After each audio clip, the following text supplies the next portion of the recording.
سب پیمانے پورے تھے حسین کے صحابہ کے،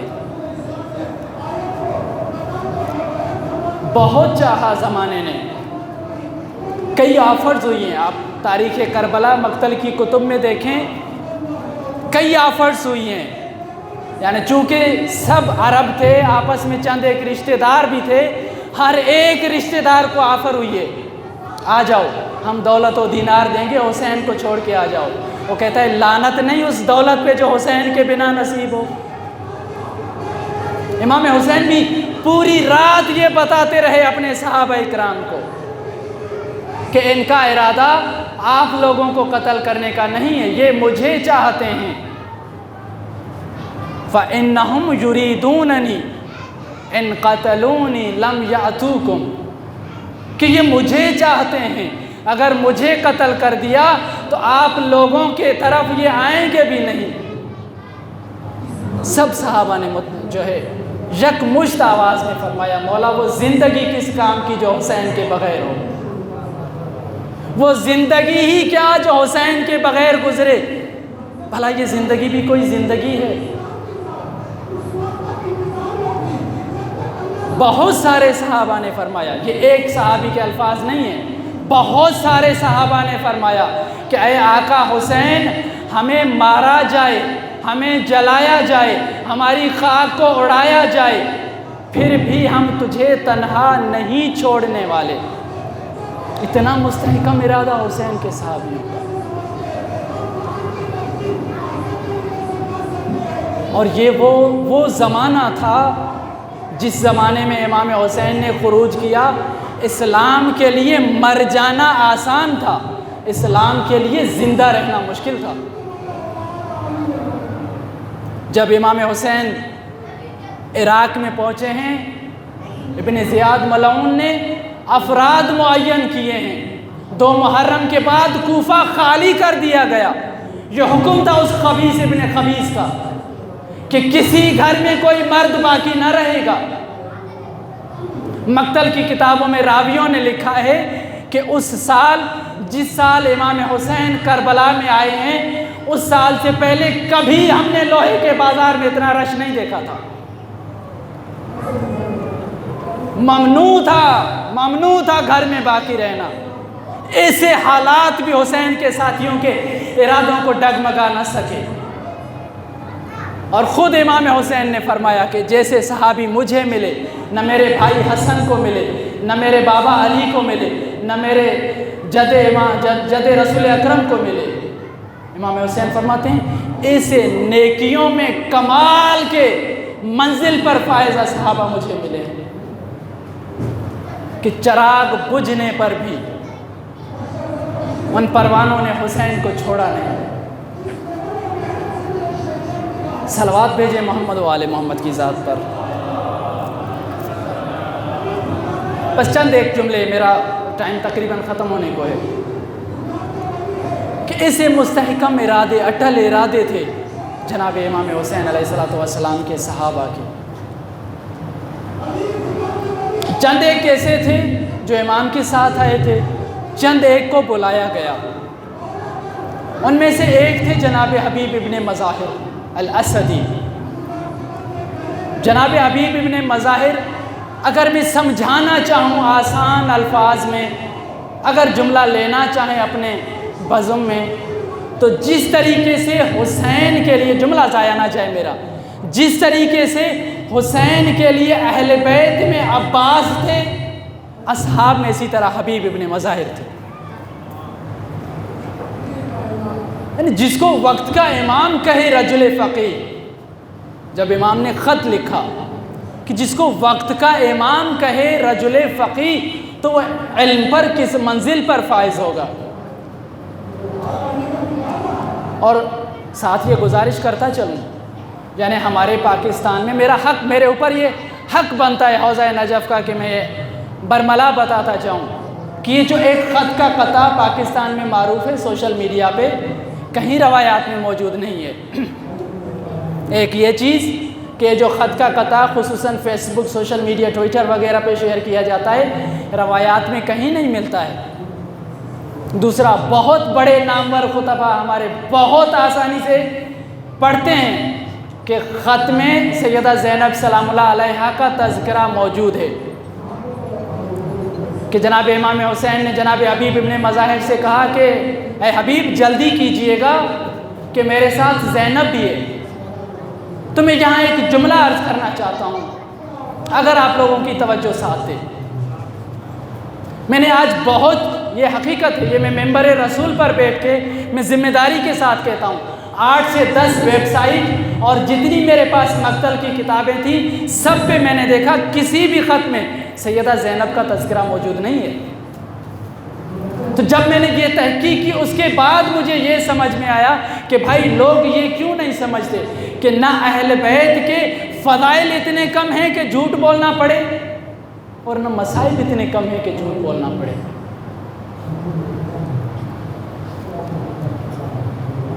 بس عزیزان،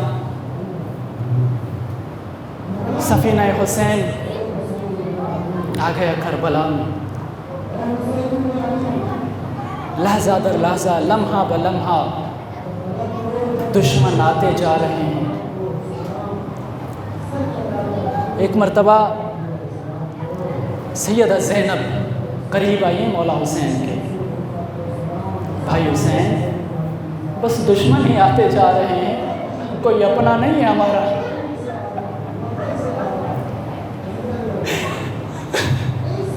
اجرکم علی الزہرا، 2 آنسو نکل جائیں نا آنکھوں سے، تیری بھی نجات میری بھی نجات۔ علماء پڑھتے ہیں، کتابوں میں ملتا ہے کہ جب کسی رونے والے کی آنکھوں سے آنسو نکلتے ہیں، سیدہ زہرا زمین پر گرنے نہیں دیتی،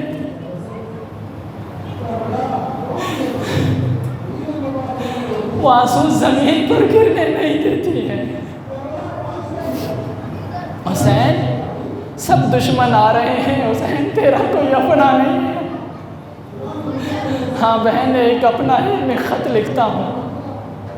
امام نے تحریر لکھنا شروع کی، من الحسین الی رجل فقیہ،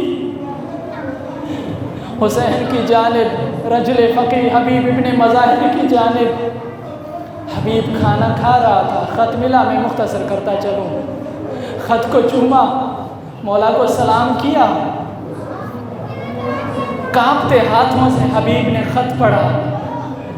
زوجہ پوچھتی ہیں حبیب کیا ہے؟ کہتا ہے حسین نے بلایا، میرا حسین کربلا آ چکا ہے، مجھے حسین نے یاد کیا ہے۔ زوجہ پوچھتی ہیں حبیب کیا ارادہ ہے؟ وہ کہتا ہے سوچ رہا ہوں کہ جاؤں کہ نہ جاؤں۔ زوجہ کہتی ہے تو سوچ، میں چادر پہنتی ہوں، حسین کی مدد کے لیے جاتی ہوں، میں کہوں گا ہائے زہرا کے لال حسین کہ کربلا میں آ کر تو اتنا غریب ہو گیا کہ کنیزیں بھی تیرے اوپر ترس کھا رہی ہیں۔ اجرکم علی الزہرا، غلام کو تیار کیا۔ جناب حبیب نے کہا کہ آپ کوفے کے باہر میرا انتظار کریں، مجھے ممکن ہے آنے میں دیر ہو جائے گی۔ جناب حبیب ابن مظاہر جیسے نکلتے ہیں، جناب مسلم بن اوسجہ سے ملاقات ہوئی۔ مسلم کہاں جا رہے ہیں؟ کہتے ہیں کربلا کا ارادہ ہے، خضاب کرنے جا رہا ہوں تاکہ دشمن یہ نہ سمجھیں کہ حسین کے سپاہی بوڑھے ہیں۔ حبیب تو نے خضاب نہیں کیا۔ حبیب کانپتے الفاظ سے کہتا ہے اب یہ داڑھی خون کے ساتھ رنگین ہوگی، اب یہ داڑھی خون کے ساتھ رنگین ہوگی۔ بس میں نے ختم کیا، میں منزل کی جانب آ گیا۔ بہت اہتمام کیا امام حسین نے، عباس کو بلایا، علی اکبر کو بلایا، جاؤ میرا مہمان آ رہا ہے۔ جناب حبیب قریب آئے، امام نے استقبال کیا، یوں کافی نہ تھا، خیمے سے سیدہ فردہ ظاہر ہوئی۔ جناب امام حسین کے کانوں میں کچھ کہا، امام حسین نے کہا حبیب سے خود کہیے، اماں خود کہیے نا جناب حبیب سے۔ جناب فضا قریب آ کے کہتی ہے میں کیسے پڑھ پاؤں گا غیرت مندوں کے درمیان یہ جملہ؟ جناب حبیب سے جناب فضا کہتی ہے علی کی اس بیٹی نے سلام بھیجا ہے جو بابا کے ساتھ کلام نہیں کرتی تھی۔ سیدہ زینب کہہ رہی ہے چچا حبیب کو ہمارا سلام کہیے گا۔ جناب حبیب زمین پر بیٹھے، مٹی اٹھائی، بالوں میں ڈالی، کہتے آقا حسین ہائے تیری غربت، اب نوکروں کو تیری بہنیں چچا کہنے لگی۔ اجرکم علی الزہرا، سیدہ تمہارے ان آنسوؤں کو قبول کرے، آپ کے آنسوؤں کو قبر امام نصیب ہو۔ بس عزادارو یوم عاشور ہوا، صحابہ شہید ہوتے گئے، امام بھیجتے گئے، یا حبیب شہید ہوا۔ روایات میں ملتا ہے کہ کسی نے اتنے ملعونوں کو فی النار نہیں کیا جتنا حبیب ابن مظاہر نے کیا۔ یوں لڑتے لڑتے ایک ملعون نے جناب حبیب ابن مظاہر کی پیشانی پر تیر مارا۔ مولا جناب حبیب ابن مظاہر زین سے زمین پر آئے، ایک مرتبہ ندا دیتے ہیں السلام علیک یا ابا عبداللہ، غلام زین سے زمین پر آئے ہیں۔ ہاں بس عزادارو چند جملوں کی زحمت، مولا آئے زانو مبارک پر سر رکھا، بدائی کی، شہادت ہو گئی۔ یوم عاشور کے بعد جب سروں کو لے جایا گیا، شام کے راستے میں جناب حبیب کے فرزند موجود تھے۔ جب دیکھا نا کہ میرے بابا کا سر نیزے پر موجود ہے، یہ احتجاجاً قریب آتے ہیں، اس نے لڑائی کی ہے، حبیب ابن مظاہر کا سر لے لیا ہے۔ عزادارو قلوب پہ برداشت کیجئے گا، ایک جملہ کہا ہے حبیب کے فرزند نے کہ جس کا جوان بیٹا زندہ ہو اس کے باپ کا سر نیزے پر موجود ہو۔ اللہ جانے یہ کیسے جملہ برداشت کیا جناب سید سجاد نے۔ میں کہوں گا اے فرزند حبیب تیری اپنی قسمت، تو نے بابا کا سر فقط نیزے پر دیکھا تھا، اللہ جانے ذبح ہوتے ہوئے سکینہ نے کیسے برداشت۔ اجرکم علی الزہرا، بس دو جملے کہ اللہ جانے سکینہ نے کیسے برداشت کیا ہوگا۔ میں کہوں گا ہر شہید شہید ہوا لیکن ذبح بھی ہوئے، پس گردن شہید ہوئے امام حسین علیہ السلام۔ فقط جب آپ سائنٹیفکلی دیکھیں گے کہ کیا فلسفہ ہے پس گردن زیادہ مصائب کا، سائنس نے یہ ثابت کیا ہے کہ جب کسی بھی انسان کو یا کسی بھی جانور کو گلے کی جانب سے ذبح کیا جاتا ہے تو وہ دماغ کی جانب جانے والی نسیں کٹ جاتی ہیں، تھوڑی رگیں کٹنے کے بعد درد و الم کی شدت محسوس نہیں ہوتی، لیکن جب کسی کو پس گردن شہید کیا جاتا ہے تو جب تک آخری رگ نہ کاٹی جائے درد و الم برداشت کرنا پڑتا ہے۔ اجرکم اللہ سارا، مولا تمہاری یہ ہاں قبر حسین تک لے جائے۔ اور یہ کوئی ذبح کرنے والا عام انسان نہ تھا، یہ ایسا خبیث تھا۔ روایات میں ملتا ہے کہ جا شبر الی الحسین، کہ شبر حسین پر آیا، وجلس علی صدرہ، کہ امام کے سینے پر بیٹھا، وقبض علی لحیتہ المقدسہ، امام کی ریش مبارک کو پکڑا، فضرب ابن 10 مرتن، 12 مرتبہ مارا۔ یہ خبیث صرف مار نہیں رہا، امام نے پوچھا الا تعرفونی، کیا تم مجھے نہیں جانتے؟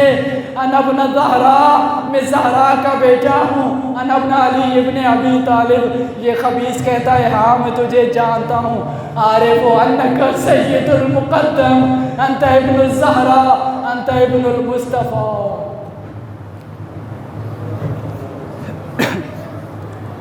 الا لعنت اللہ علی القوم الظالمین وسيعلم الذين ظلموا أي منقلب ينقلبون۔ اللهم تقبل منا بحق الزهراء وأبيها وبعلها وبنيها والسر المستودع فيها۔ اللهم صل على محمد وآل محمد وعلى